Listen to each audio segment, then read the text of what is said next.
20 years later, Chimamanda was no longer the broken girl from Umozu. She had become a woman of grace, beauty, and unspeakable power. On the night of the full moon, the river goddess summoned her by the riverside, with stars above and spirits watching. She said, "My daughter, it is time. Though this was once your battle, it is now mine too. But you must listen carefully." She handed her a calabash of power, marked with sacred symbols. "You'll return to the village. You will go as a fish seller. Every morning, buckets of fish will appear before your house. They will be sweet, addictive, unforgettable. People will fight to buy from you. They will abandon every other seller. You will become the queen of the markets, but they will not know what you're selling to them. For inside every fish you sell, a secret waits. Your uncles will be the first to eat." Chimamanda's lips curled into a smile. Then she laughed, a deep hollow laugh that echoed across the river. She looked up at the moon and said, "Let the feast begin." The revenge had begun. Chimamanda was back in Umozu. She didn't return in shame. No, she returned in style. Quiet, calm, and calculated. Her skin glowed. Her smile was softer. Her presence more refined. No one could recognize her anymore. The girl they once mocked had become a woman cloaked in mystery.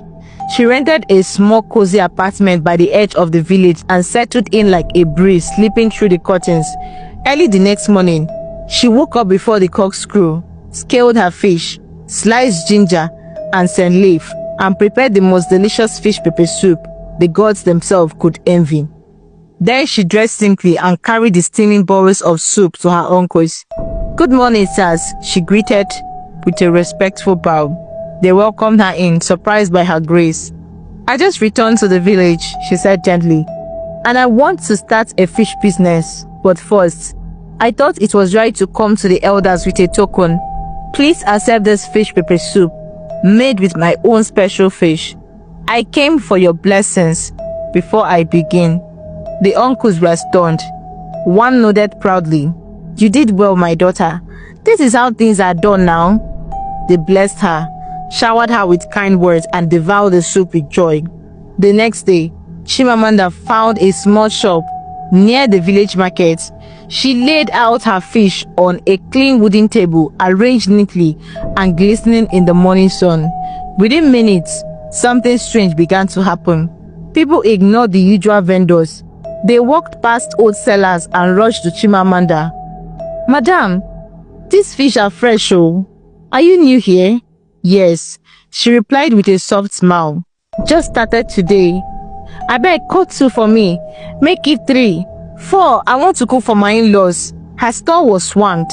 Her fish, soft, tender, and unbelievably tasty, quickly became the talk of the village. By the end of the week, the entire village was cooking with Chimamanda's fish. They even gave her a name, Madam Sweet Fish. But what they didn't know, what they could never imagine, was that the sweetness had a price. Every night, just before midnight, something eerie would begin to unfold. A strange wind would blow through the village. One by one, men, women, even children would rise from their beds, eyes closed, silent, barefoot, like a trance. They'd walk in the dark, through the trees, toward the river. The goddess waited.